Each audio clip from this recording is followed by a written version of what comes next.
Hey, I'm Sarah, and this is the Goddess in Training podcast. This isn't about being perfect or polished or having it all figured out.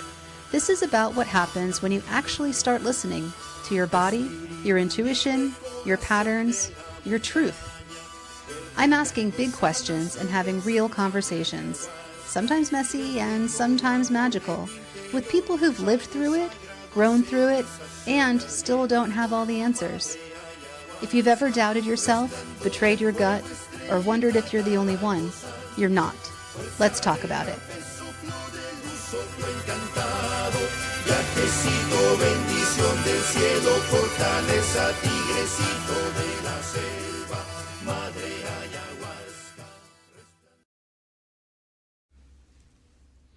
Hi, everyone, and welcome back to Goddess in Training, a podcast about the art and practice of intuitive living. Today's episode is for anyone who's ever stood at a crossroads in their career feeling the pull of something they couldn't quite name, or who's been in a job interview wondering, is this a yes from my gut or just my nerves talking? I'm so excited to share this conversation with Deborah Collins, a dear friend and someone I had the pleasure of working with during a time of big transition. Deborah is the founder and CEO of her own consulting and recruiting business and a respected leader in the nonprofit sector. She brings over 2 decades of experience supporting institutions like the Whitney Museum, the Ford Foundation, and the Michael J. Fox Foundation, helping organizations recalibrate during times of deep change. She also happens to be a ski instructor, which means she understands in a very embodied way what it means to navigate terrain that's always shifting, whether that's on the mountain or inside an organization. In this conversation, we talk about the role of intuition in job seeking, how to tell the difference between fear and inner knowing, and what it means to show up as your whole self in the workplace, and how to hold steady when everything around you is moving.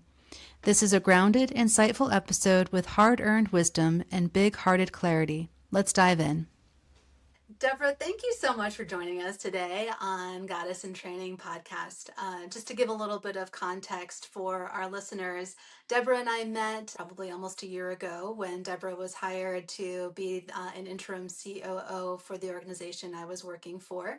And we struck up a friendship and had this one really fun night in particular where we sat drinking Vespas. I had never heard of a Vespa before with a board member and telling stories, and it was fun and kind of profound in the sense that this person that we were talking to just so appreciated the conversation because Deborah and I both were ourselves and brought a sense of authenticity that he said he didn't experience in his day-to-day life. And so it was just kind of a night full of intuition and stories. And so I'm excited to talk with you some more in that vein. So Deborah, thanks so much. Thank you. Do you remember that night? And did you have any specific takeaways from that? Yeah, I think the word authenticity sprang to mind. It was just spontaneous and a really nice way of getting to know you and also getting to know other people in a sort of an informal setting. And I think those kinds of environments really lend themselves for you to be your authentic self. The Vespers obviously helped, and and I'd never heard of them either. So I think it was kind of a really interesting way to work, sort of very unplanned, with people that I would typically consider to be work colleagues. So it was really nice to have that kind of environment to be able to get to know you and to get to know other people. I think that's something that we've been missing in the workplace, especially since COVID, is that kind of spontaneous connection. And I think that's why it was especially nice as well, because it's something that we've been missing out on. Yeah, it's interesting. I think we all value the idea of being in person so much more, obviously, since the pandemic, but also recognizing that it requires us to make more effort and to be more engaged in this kind of environment where we want to still maintain connection, but a lot of it is now remote still. I work remotely. I'm in my happy place up in the Catskills, And the idea of giving that up to be in person every day would be a hard shift. But there's a value in both, right? There's a value in being in person with people and really getting to know people. And there's also a value in people who work well remotely, who need that focus time, who need to be centered in the work that they're trying to accomplish at that time. So I think having the balance of both is really helpful, especially for people like me who find it hard to focus. Me too. Yeah, yeah. Working remotely was definitely helpful to me. One thing that I really, really appreciated about working with you is we were going through a time of profound transition. And even before the elections and the change in administration, which brought about even more change for the organization, we were already in a time of presidential transition. And I think that what you brought onto the executive team was this sense of calm. You had been through this over and over and over again. I think it was difficult for the people who were so close to the organization and the mission to detach, Mhm. literally like have a sense of Mhm. detachment from what was going on and how what the end result would be. When you've been through this so many times, it was this just this sense of foresight and calm. Can you talk a little bit about that role that I think you've played over and over again for organizations, and how, just from the outside looking in, reflecting upon how those of us who are really attached to the outcome in the work setting, how that can help and hinder the entire Yeah. process? Yeah, it's a really good observation. I think there's an uncoupling that happens when you're in an interim role where you're fully invested in the outcome of the client, but it's not your outcome, right? You can fight for some kind of outcome as hard as you want, but you're not going to own it at the end of the day. So it must be about what the client needs. And then when you're in it with work colleagues, especially as you said, while we were working through such profound transformation for this particular organization, there's an uncoupling that you can help your colleagues sort of lean into or think into, because the decision making at that time is so unique and so specific. So I think a lot of people, when I'm in an interim role, especially when there's a lot of transformation for the staff, there's a there's a coaching that you can work through that helps people uncouple the decision making from the action. Your work is really valuable. The way that you see the organization and that you're invested in the organization is really valuable. But at this moment in time, this kind of decision making is going to result in X. And it may not be the same result that you would typically make if you're in a regular situation. So helping your work colleagues, helping the leadership, helping decision makers work through that moment in time to recognize that these are unique decisions to be made is it's a tricky position to be in, because so many people are invested in the outcomes for the organization. And my role walking in as this stranger, sort of, you know, making all these sort of statements about what you can and can't do, it's a bridge, right? You have to make a bridge between where people are now and how people are feeling about where they are now, and working towards the outcome of the organization and what does it actually need, and then helping people sort of walk through that process and walk across that bridge ultimately. And so, for you personally, what role does intuition play when you're helping advise an organization through transition?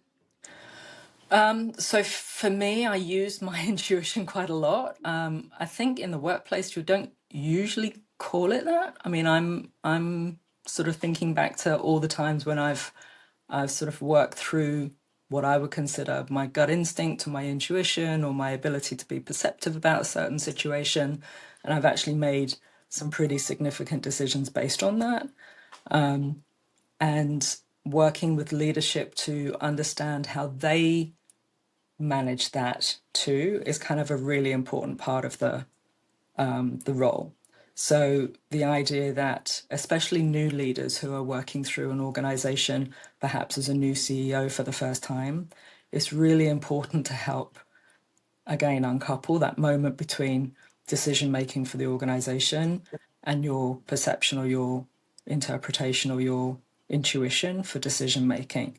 And once you can spend time honing that and really working through that, it helps you make much more informed decisions, and it helps you make decisions that you know are grounded or centered in a core understanding of what you know you need to accomplish, either as a leader or as a person sat in a particular chair working through a particular project. But I've noticed that in the workplace, we use the word intuition less and we call it something else, but we're still doing it, right? So Mm-hmm. I've been told a lot through my career that I have good judgment, or I'm very perceptive, or I always seem to ask the right questions at the right time, or always seem to find the right candidates, and all of those very nice things to say. But ultimately, they're all centered around how do I feel about this particular situation? And am I reading it well? And Mm-hmm. starting to learn that and hone your ability to trust your instincts and your intuition. And so much I think of intuition is pattern recognition. And so, since you've been through this so many times, I think you've most likely seen patterns emerge, and that allows you to advise people based off of that. But I can also see, and I think we both experienced in this situation too with this organization, that when there is a lot of transition, I think that there's a lot of fear. There's a Yeah. fear for the loss of the mission. There's the fear for your own personal security, confronting the possibility of cuts. How do you advise people to differentiate between intuition and fear? That's a great question. To sort of back up a little bit to the first point that you made, I think recognizing the patterns are really important. And as you said, because I've done it a few times before, part of my role as an interim is being parachuted in, and there's a moment in time when you don't know what's happening in the organization, right? From what's happening at board level and leadership level, what's happening at management level, and then what's happening at staff level. Not all of that is a well-oiled machine. So some people may feel that they get information too early, too late, whatever that is. So my role is to understand that pattern at that moment. So an organization, as you know, goes from startup through to maturity, through to sort of plateau, and then it goes back around, right? Either becomes obsolete, obviously Kodak being the sort of the biggest sort of poster child for that, or it goes back and reinvents itself and then starts on that trajectory again from startup to maturity. And so when I come into an organization, I have to see where the organization is at that moment and then help staff see that too. So I think, as you mentioned earlier, sort of the ability to be calm and to help stabilize a situation that's very may feel very chaotic or very unknown, and obviously that leads to anxiety. The ability to talk with staff about where are we in this process, I think is kind of helpful to be able to stabilize, at least at that moment. We're here, there are decisions made, there are decisions to be made, we're in this moment in time. Helps people feel grounded in where they are, and then differentiating between that anxiety versus fear. So for some transformations, obviously they're positive, right? You're going through a growth, you're going through a scaling process, and some, as we talked about, are not going through that, going through a downsizing or going through some other kind of restructure. And so that moment in time, being able to recognize it for what it is and then talk it through with staff is super helpful for them. And as I said, they might not like the outcome entirely, but I think people knowing where they are helps them make better decisions.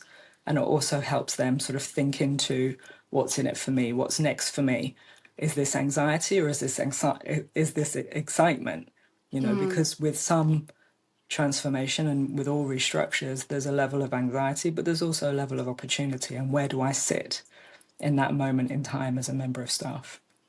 hmm In advising people about how to listen to their intuition, so much of it is listening to your body and feeling those gut feelings. And in reality, anxiety and excitement feel the same exact way Yeah, in your body. And yeah, so it's really the way that you frame it. And going through the transition that we went through with this organization, it was so interesting to me to see how different people were framing I think we were all feeling the same thing, but Right. people had different ways to explain that to themselves and to frame it. And Hmm. then that would influence their decision making and Hmm. whether they were coming from that place of seeing opportunity or being fearful or sitting with that anxiety too much.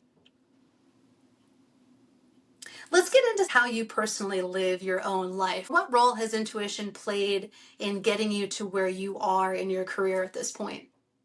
Well, everything.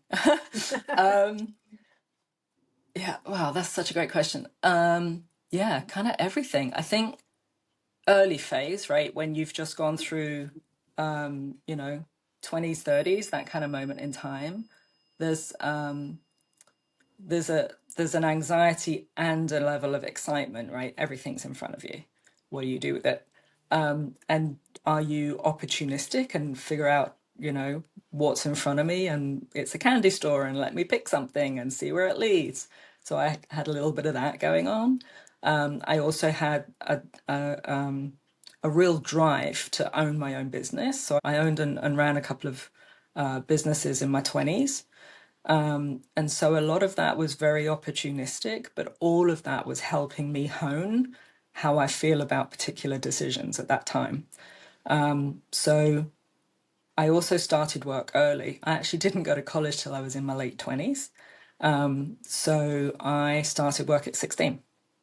So by the time I'd got to launch my own business, 22, 23, I'd already been working quite a long time. So I feel pretty lucky in that I've been able to really hone my skills at work and then hone my skills as a growing young adult through all of these really serious decisions to be made as a teenager in the workplace, and then as a 20 something owning a business and hiring people and getting clients and doing all the things.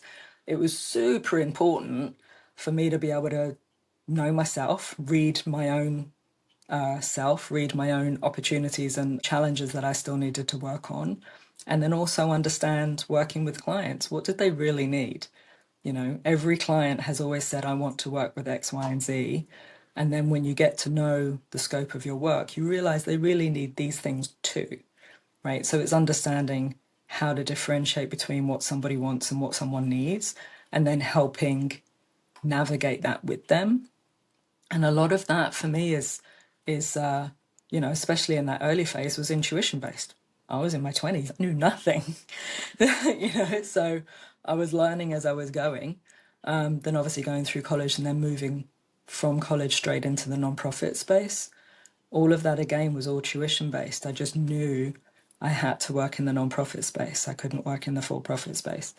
And all of that was around being centered around people who wanted to serve their communities, right? So all of that decision making that set me on this path was all intuition, was all based on how I felt about a particular situation at the time. Is there a time when you listened to your intuition and you had poor results? Oh yeah. Yeah. There's times when I have when my intuition has told me, I'm thinking of two particular moments in time simultaneously. In both situations, my intuition told me that there were lots of red flags, I guess you'd call them. There were lots of moments to say, let's take a beat and think about if we really want to do this. And in both situations, it's interesting to sort of now project that elsewhere, right, onto somebody that I might be coaching. If you know that you have that kind of moment in time when your intuition is telling you there's a red flag, I didn't take a beat, right? And I would imagine that that happens to other people. There's a need or a some kind of motivation that keeps you moving forward past that intuition or past that red flag. And I've done that twice in my career, and I deeply regret both of them. So I've learnt through the good and the bad to really trust my instincts and trust my immediate reaction to something, recognizing that if you're in an interview or if you're in a meeting and what you're hearing doesn't feel right to you, it might be right for that person, but it's not right for you. You know, do you really have to go along with it? Do you really have to make the decision to stick with the particular decision making at the time if it doesn't sit well with you? It may be okay to do that, right? You might not be the primary decision maker. You might not have all the facts. There may be reasons to sit with it a little bit longer and understand what was the rationale or what was the reason to make a particular decision. But if you're the ultimate decision maker, if it's about your career, your next step, your next outcome, then take a beat, right? Really understand, is it, as you just said, is it anxiety, fear? What is it about this particular moment in time that I'm having a response to it? Is it anxiety? Can I not see the outcome? And then maybe take a beat and think about that. Is it anxiety because it's excitement? You can see the outcome. Then you got this, go for it. You know, so there's trying to have that level of self-awareness to make good decisions for yourself at the same time as understanding that you're in a bigger part of the decision-making process sometimes. As people are interviewing for jobs, so much of the time, and I've been in this position where, you feel like you need to be completely deferential to the person that you're interviewing with, and you don't feel like you're in a position of power, especially like early on in my career. I definitely felt that way that, of course, you're told to ask questions. And so you think of like the generic questions, but you're not really, or at least I wasn't necessarily considering the position in terms of what I needed. I just needed a job. And so that was the Yeah. framing that I went into an interview with. What kind of advice do you have for people who are in that position where they're job seeking and they're going into interviews? How do you ask the right questions to get the information that you need to really sense if there are red flags or green flags and to know if this position is really for you? Yeah, that's a great question. I've been asked this a lot. I think there's a couple of different ways that I think about it. One is when I hear of a role that hasn't gone well, my immediate thought is always someone didn't ask enough questions. And so for me, that centers me back to, am I asking enough questions? Am I asking the right questions? So if you're in an interview, as you said, there's a power dynamic there. It may just be with the hiring manager, it may be with the recruiter who's screening you, but there's always a power dynamic there. So how can you feel like you're in control of the outcomes that you want, while recognizing that you're in a line of competition. There may be 7 other people by the side of you who are also interviewing for the same position. So how do you split those things out again, uncouple those things to recognize what's the current landscape? Am I in this role because I love it, because I love the idea of it, because I've met people that I really want to work with there? What's your core? What's your benchmark? What are you thinking about that will make you happy in this job? And then that somewhat uncouples you from the other 7 people who are sat beside you, like interviewing for this position as well, right? Because their motivations are going to be very different and you can't compare yourself to those. So just compare yourself to what you need from this particular role at this moment, and then start to question around that. If you need the right location, do you need to have remote work? Do you need to have certain hours through the week? Do you need to have a certain way of working, in an open plan office and a closed office? Is there a way to be asked to be able to ask those questions in a way that help you understand the role that you're walking into? And you could frame it literally like that. Help me understand what I'm going to be, what sort of environment I'm going to be in when I'm in day one. Can you help me understand what will my everyday look like? Can you help me understand the collaboration of the team around me? Will I be working across all of the functions, across all of the departments? Will I be working with just a small group? Will they be global? Will they be remote? Ask the questions that you know will help you understand what it will feel like to be in that role. And that will also demonstrate to the recruiter or to the hiring manager that you're really interested in understanding what it will look like to be in the everyday. I think part of what candidates, especially early phase, like early career candidates, part of the anxiety that they feel is that they always feel like they're trying to sell themselves because they need the job. or because there's lots of other applicants. It's still a two-way street. You have to be as happy there as they are with you being there. So asking the questions that will help you know how you'll feel in the role is valid, and it's important, and you should spend time on it. Don't just assume that you have to keep selling yourself and saying yes to everything they ask for. So it is a two-way street, and your happiness in the role will be borne out by the kind of questions you ask in the interview, and it will help you recognize whether you'll be there for 6 months or 6 years. And what about on the flip side, as a hiring manager? I can admit that I use my intuition a lot when I'm hiring, when I've been in that seat. And I've had really good results, a few not so good results, but for the most part, I think that I've hired really wonderful people. I'm a little bit biased, but but gosh, even when I'm looking at resumes, there's no logical checklist that I'm going down. I read and I get a feel, and I've actually gone back and looked at the resumes of people that I've hired who have been really successful employees, and I look back at the resume and I'm like, oh wow, this resume really needs a lot of work. And even though it wasn't a super polished resume, as a hiring manager, I saw something there that wasn't logical. Can you talk a little bit about, on the hiring side, how we can hone those abilities to kind of see a candidate holistically rather than in this kind of logical checklist way? That's fascinating. I'd love to hear how you've gone back and done that.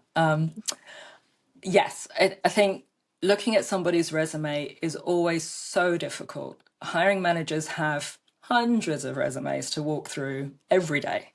And so I think candidates are already starting off on the back foot, right? Because they recognize that hiring managers have got hundreds of resumes to look at.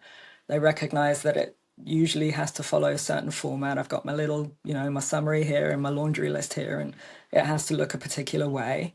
And then how do you stand out? And all of these different, especially now, there's so much information on how to make your resume stand out that you could end up throwing the kitchen sink at it, and then a hiring manager wouldn't look at it just because there's just too much there. So as a hiring manager, when I'm looking at a resume, I kind of want to see less, in the sense that, does this person know who they are? Is their summary this long, or is it this long? And is it succinct? Is it written in a way that helps recognize that they know themselves, they know their core skills? And the two big things that I look for in the summary is, essentially, if it's a technical role, for example, a project manager or something, is number one, are my technical abilities there? If a technical hiring manager was reading that resume, would they see in the first couple of sentences that technically this person was qualified? Because then the rest of it is just, and how were they qualified? And the second piece is, what are my interpersonal skills? Am I collaborative? Whatever it is that you know that you need to be able to talk about for yourself in terms of the role that you play. So to sort of put that more succinctly, it's two things, right? One is role and one is function. The functional role, I'm a COO, therefore I'm a Swiss Army knife of these things. And my role is, I'm an internal coach. I talk with everybody to make sure that they understand where we are in a particular moment in time. So there's two different things that you can put into your summary that help the reader, A, recognize that you can see that you know it, you're self-aware enough to know that you have these two roles, and B, what are they? Am I the hub of all information? Do you value the idea that everyone comes to you for information? And are you technically proficient at all of the different packages or software packages that you need to learn? So those two things are usually pretty sort of central when I look first. And then is there a little, as you said, is there a little sort of like non-logical, what I would like call my quirky line? Is there one thing in there that tells me who they are? Right? So I might say I'm a Swiss Army knife. Makes people smile, but it tells people what it is, right? You literally, I can do anything. So it's one of those things that you can kind of see through a resume. And then am I going to keep looking at everything else? A lot of people have had lots of roles and lots of jobs and lots of functions. It can start to look like a bit of a laundry list. Is that really necessary? Do you really want to just surface the things that you've done really well or just the scope of your work, or what is it that you really want to surface in that resume that's a marketing tool for your next employer? What do you want that to look like? So I actually try and look a little bit for less so that I can really tell that that person knows who they are and what they want. As somebody applying for jobs right now, so many employers are using AI filters and doing a first cut of resumes based off of what is not the human element, what Yeah. is literally a computer looking for those keywords.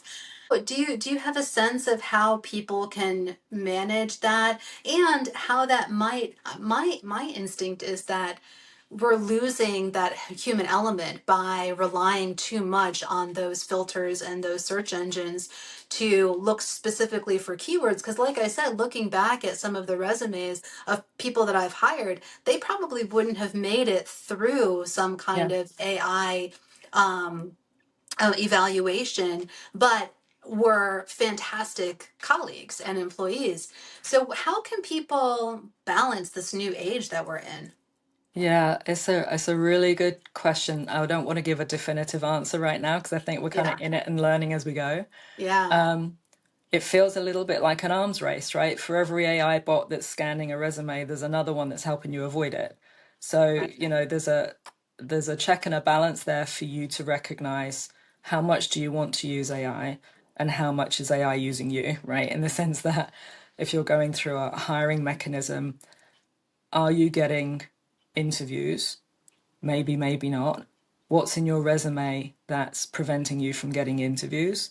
It may be the AI, but it may just be because you need your resume written in a particular way, right? So it's it's really trying to uncouple the idea of the resume being a marketing tool of the skills that you already have, right? And the skills that you already know you want.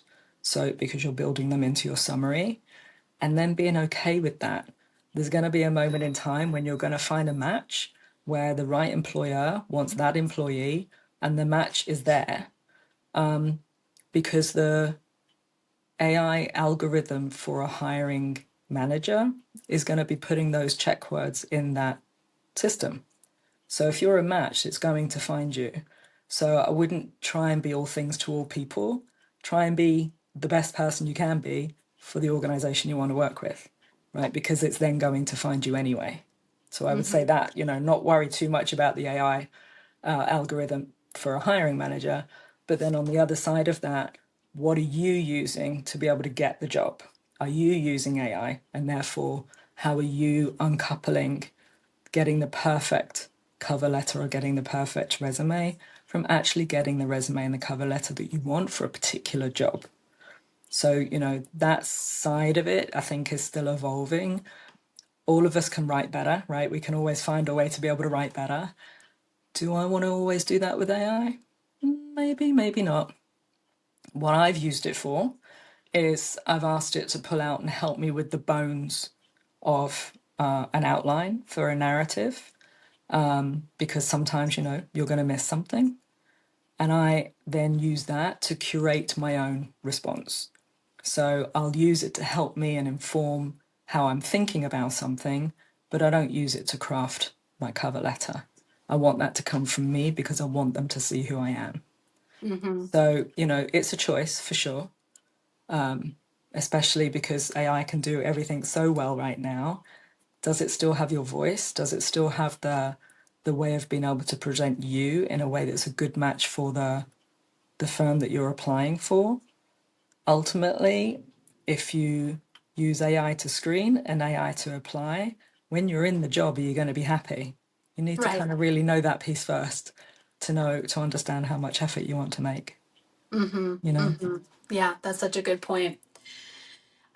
In my experience, when I've been job searching, there have been times when I've looked at a listing and I'm like, I have no idea what this organization does, but I just had this pull and I applied anyway. And then in that specific instance, was very, very happy and had a really great experience, even though like the listing, I was like, what on earth is this? And how would I actually complete my job function in this kind of Yeah. organization. Have you had experiences like that where you're like, I don't really fully understand why I'm doing this, but I'm going to do it anyway, and then it turns out well? Yeah, it's kind of interesting. I think intuition and the nonprofit space is really well matched. I think there's a moment in time when a lot of nonprofits are obviously so stretched, right? Everyone's wearing so many hats. When there's a job need within a nonprofit, it's not always clear what that person's going to be doing. We just know we need someone. So I kind of get that. If you're further along, you might actually have a professional HR manager in your organization. And then obviously you're halfway there. Some Not many nonprofits do just though. no, Most don't. exactly. Exactly. Just, Yeah. some nonprofits are kind of like, we need the person to do all the things. And we can't necessarily articulate what they all are. So in those circumstances, I've definitely seen job postings and you sort of read it, and it's very generic, or you kind of like, I'm not really sure. I think they know what they want. So for you as a job seeker, what are you looking for exactly? Are you also in that same sort of scattergun approach? Sure, help yourself, put that application out there and see what happens. It may be a match made in heaven. Or you could really understand what it is they're trying to accomplish, right? Most nonprofits need you to wear multiple hats. We all know that. Do you have all those hats you can bring? Most nonprofits, when they write down a job description, they may be writing the core of their need, but they might not also write all of the things around it that they also need. So Mhm.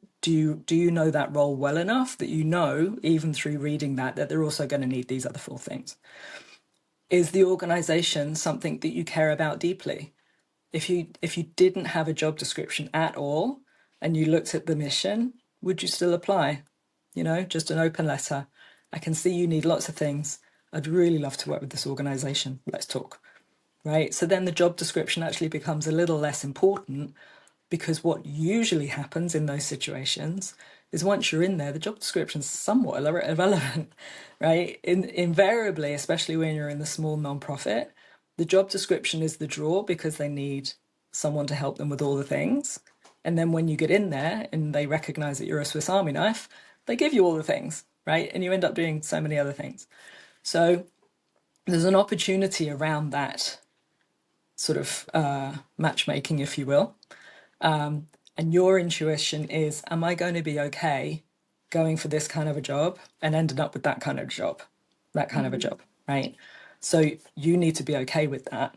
If you're the sort of person who, well, maybe you wouldn't even look at a job posting like that. If it wasn't structured, and if it wasn't sort of well scoped, and if it wasn't sort of bound in a particular set of activities, would you even go for a role like that?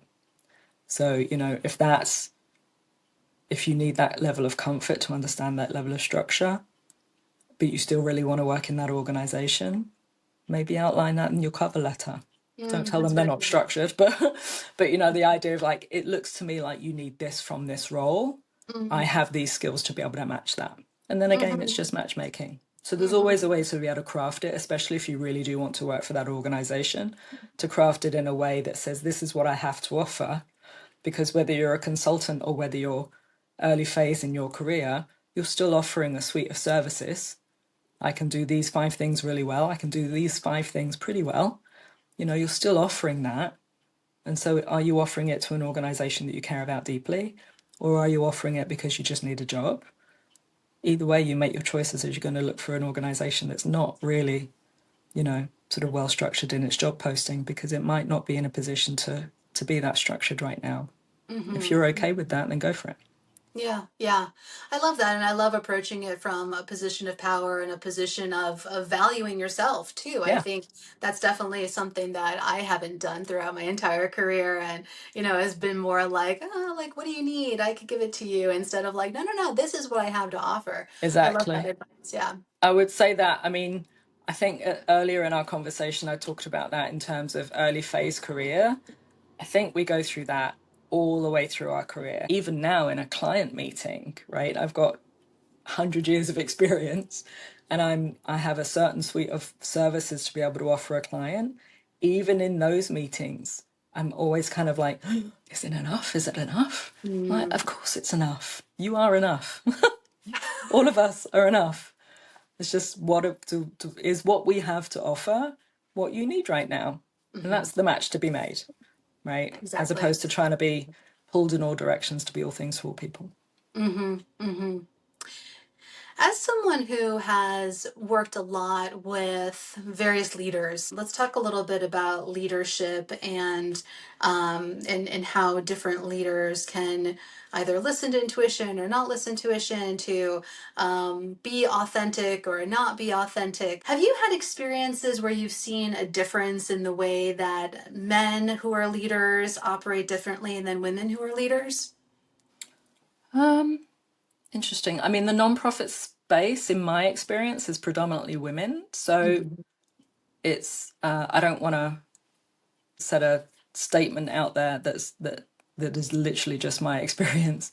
I would say perhaps if I was gonna put myself on a limb, that maybe men have a different starting point.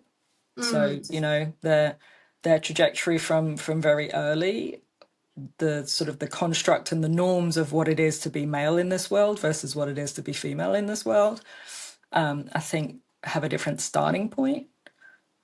So do men trust their intuition more or less than women? I don't know. But ultimately, I think they're more comfortable as decision makers based on the trajectories that men and women have when they're moving through the workspace. So I don't know if I would say that women trust their instincts or trust their intuition more or less than men. Because I'm in a predominantly female environment, I'm more open and comfortable talking about it. I'm more comfortable in a leadership meeting saying, my gut tells me we should be thinking about this. Or even, as I said, I think I said in the earlier in our conversation, I don't use the word intuition much in the workplace, but I think I would be comfortable saying, my intuition tells me that maybe path A might be an option to look at. Right. So I think I would use it differently given that I'm a female in a predominantly female environment. I've never, saying that now, I've never heard a man saying, I trust my instincts. Yeah, I don't think I have either. Yeah. Yeah. You know what's driven me absolutely crazy is I've worked with so many incredibly talented women leaders, and I have heard from so many of them about how they still doubt themselves Mm. and how they still have to kind of tell themselves on a regular basis, like, no, I am enough, I am worthy of this. And I just really, really wish we lived in a place where women were confident and accepted how amazing they actually are, and that we can help raise everybody up as well, because um it's tough even in a predominantly woman leadership space like in nonprofits. There's just still a lot of self-doubt. Mm. um Yeah. have Yeah. you what's been your experience of that in your career? Yeah. It's kind of interesting. I do see it a lot, but I don't know if I'm influencing it because I have it. Maybe I'm part of the problem. When I'm thinking through a decision, particularly if it's a tricky one, right? It's sort of going to impact the whole organization. I don't do it without engaging other people. Mm, And I trust my intuition. If I was gonna make that decision on my own, I'd be fine with that decision, but I don't do it without engaging everyone around me because they're going to live with the outcome as much as I am. So does that mean that we doubt ourselves? Maybe, maybe not. Maybe we're just more attuned to the idea that more than one person has to live with the outcome. mm, So we're very used to being in an environment where the sense of the whole is more important to us than the sense of the self. And maybe that plays out in leadership, right? We recognize that our immediate peers, our board, our staff, the trajectory of the organization, all of those things are depending on our ability to make a good decision. And so some of them are huge, right? The idea of scaling, downsizing, opening, closing an office, like they're big decisions to be made that are going to impact many staff for many years beyond my situation, right? After I've long gone, someone else is going to be living that decision. So I don't want to make a decision without engaging other people. Is that a male thing or a female thing? I don't know. Is that an intuition thing? I don't know. But it feels to me like women are much more attuned to doing that. And so does that mean that we doubt ourselves or that we want other input to be able to help validate or help make that decision? Does it matter if it's one or the other? I'm not sure. No, I don't think so. I don't know. And yeah, I don't think that it's necessarily doubt. The pull to be collaborative doesn't mean that you are doubting yourself. And I think that really good leaders are really collaborative. I think that really good leader might have a sense of what the end product is, but Yeah. knows how to bring people along with them in a Yeah. way that that has that buy-in. And that's one other Mm. observation I've had in nonprofits, specifically, is there is a lot of collaborative work, which is great. However, people are also reluctant to be the final decision maker. Oh, And that slows things down. And, you know, if there was more of a balance, and if people, you know, and maybe this is the case not just in nonprofits, that's just my frame of reference, but it it's sometimes a slow process that can hinder the mm, progress of the organization. yeah, that is a good point. I think I was just trying to chew over how would I know the difference. I think if I'm in the process of making a serious decision, an organizational decision, I engage as broadly as possible. If I know I can sleep well on that decision, then I'm not going to second guess myself. If I lose sleep over that decision, there's something I've missed, or there's some Mhm. niggling intuition, there's some moment there that I need to go over before I can call it a decision. So I Mhm. think that, so I'm not calling the doubt or the self reflection a negative thing. For me personally, when I'm making a significant decision, I need to feel like I've covered all my bases. Mhm. So that idea of like taking a little bit more time over it, Yeah. bringing along some of the naysayers is a big part of my role. You know, like change management is a real is a real requirement when you're going through transformational change. You know, everybody comes along at a different pace and you have to bring everybody with you. If I can sleep well, then I know that decision is the right one. And if I can't, I know I've got to chew it over a little bit more with some other people.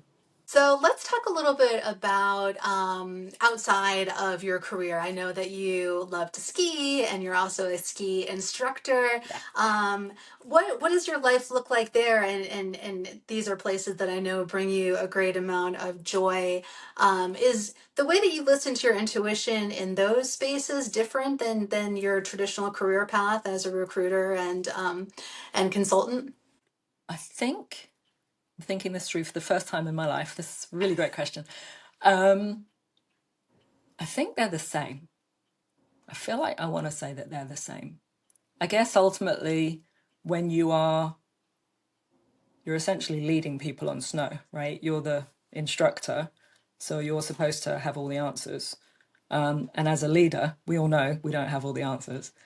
So I would say on snow or in the office, probably it's the same thing, right? If I've got a client on snow versus I've got a client in the office, I would say the two big things they really need to feel is safety and trust, right? So even in the organization that we just worked in together, but in any other client organization, they need to feel safe in the sense that I'm a stable pair of hands. I've been through this process many times.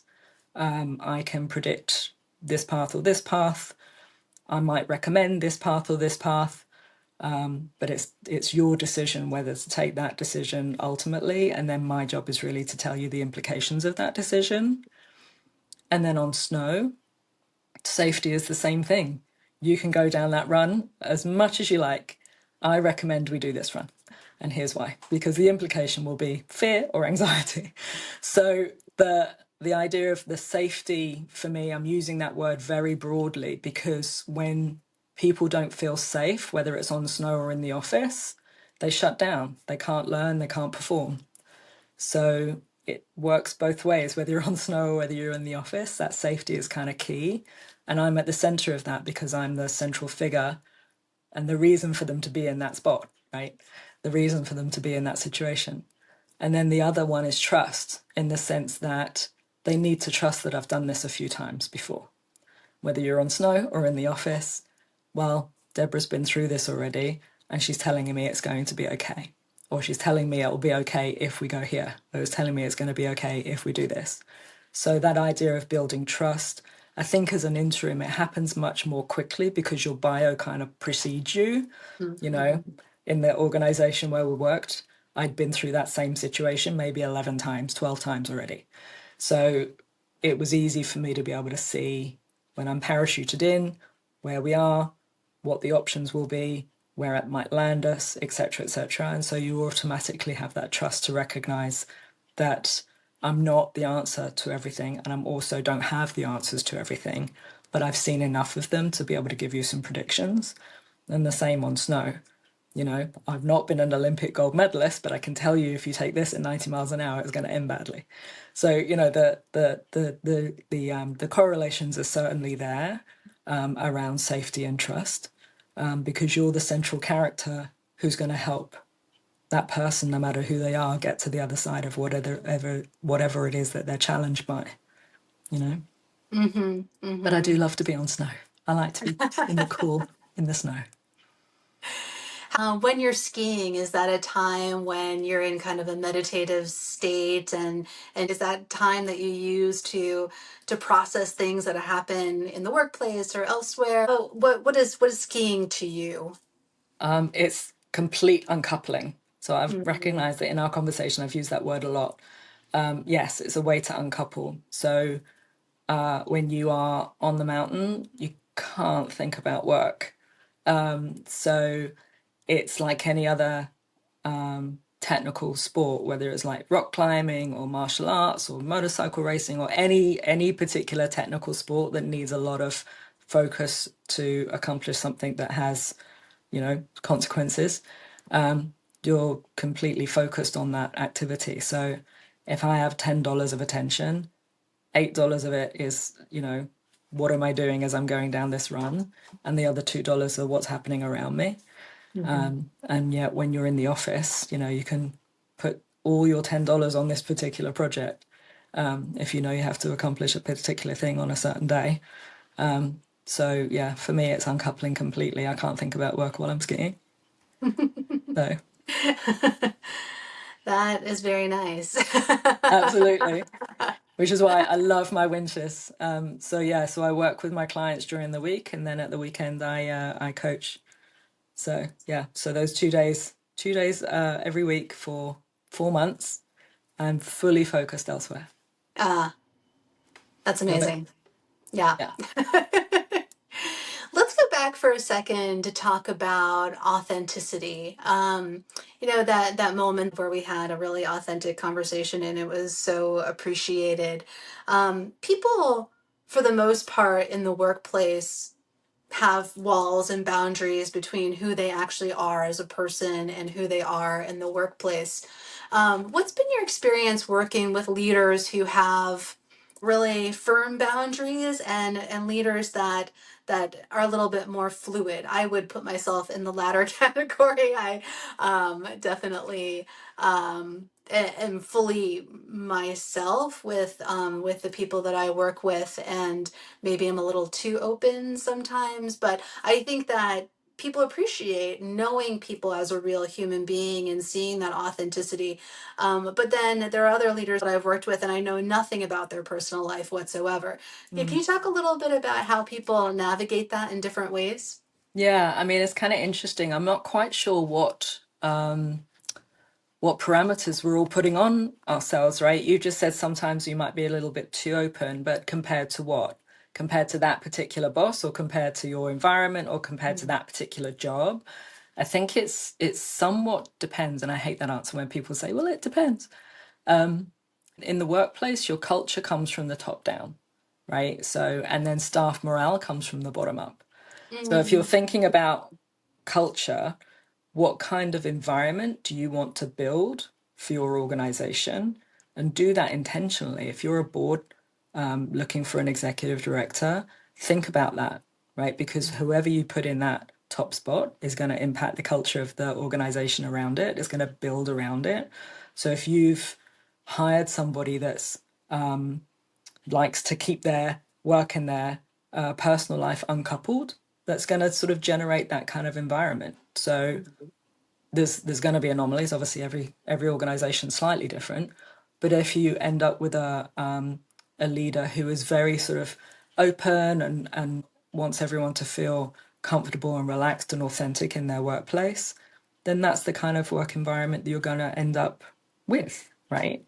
And that hopefully permeates out and in, right? And what I mean when I say that is, if you have one kind of work culture or one kind of environment, you're going to hire for it, right? You're going to see it through the job postings. So you're going to see if the job posting is very buttoned up, or if it's very specific, the scope is very specific, the parameters are very specific, the way that you engage with your peers or your board or whatever is going to be very specific. And then you're going to have a job posting that is very relaxed, right? Everyone's seen the ones that says no jerks here. Like, you couldn't get more relaxed than a statement like that in a job posting. But that's going to draw a certain kind of person to that job, and it's going to draw a certain kind of person to that job. So there's a little bit of self-selection going in there when you look at the job posting. When you look at the job posting that's very open because the nonprofit doesn't really know what it needs, it's also going to self-select into that, right? If you're okay with ambiguity, you're going to go for that job. So that's somewhat a self-selection. And then when you're in the role, as I said, the staff morale, it comes from the bottom up. When you look at the leadership from the top down and you think about work culture, what are you seeing? Do they do what they say they'll do? Or do they say something and do something differently? That's going to impact your staff morale, right? That's going to start to influence how people talk about their organization. It's going to start to influence how people talk about their function and their role within that organization. But when you're outside looking in, it's going to be determined somewhat by the way that the job posting is written. So you're self-selecting or out. Does that make Hmm. sense? Yeah, yeah, definitely. Definitely. What's next for you? What are you excited about? And are you really busy with all of the transitions going on in the world right now? I can imagine Yeah, my there world are is a lot upside of down. people.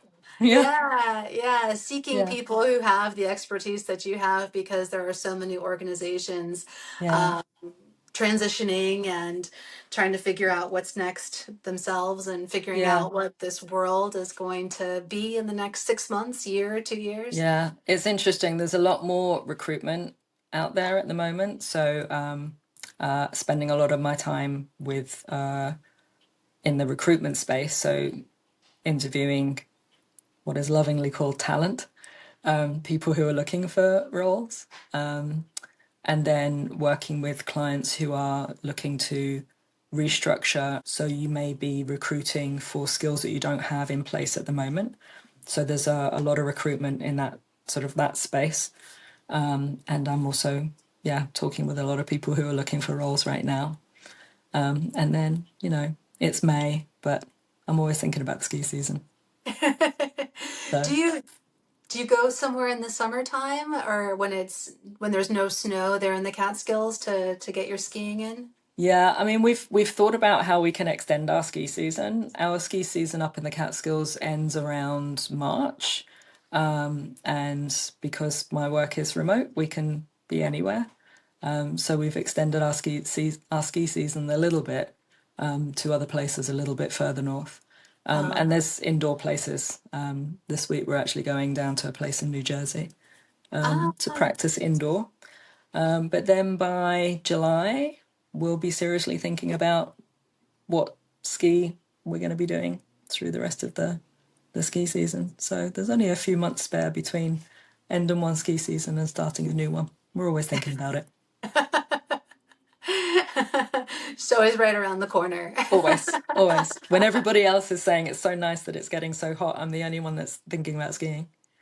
So. Yeah, I am definitely on the opposite end of the climate spectrum. It's been so cold here this week in Virginia. I can't wait to get back to Costa Rica where I'm sweating all the time.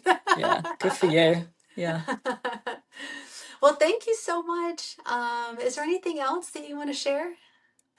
This has been a great conversation. It's been really interesting to think about not just my career, but other people within the context of what does it mean to work with your intuition and recognize that it's something that can be honed, right? It's something that you can really think into and see how it benefits you when you're looking for a new career change or when you're looking to hire people. I think from my space as a recruiter and also as an interim, it's just been a really interesting conversation for me to kind of realize how much I use it and how much is important to me. I didn't realize until we'd talked about it how very important intuition is to my work.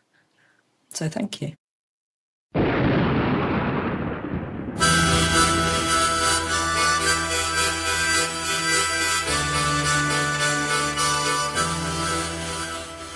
Thank you for tuning in to Goddess in Training. I hope something in this episode stirred your knowing or softened your heart. If it spoke to you, share it with someone who needs it, or leave a review or comment to help others find us. If you're watching on YouTube, please like this video and subscribe to the channel. If you want to hear more conversations like this, please consider supporting Goddess in Training on Patreon. For more tools and offerings to deepen your intuition practice, visit goddessintraining.online. You can also join the Scroll of Sashat on Substack for twice-weekly stories of how I followed my intuition. The music for Goddess in Training is Madre Ayahuasca by Arkawa, and you can find more of his music in the link to his website in the show notes. Remember, your intuition is not a mystery, it's a memory. Keep listening. Resplandor del fuego, estrellita, tabaco santo, fuerza de rapel, soplo de luz, soplo encantado, viajecito, bendición del cielo, fortaleza.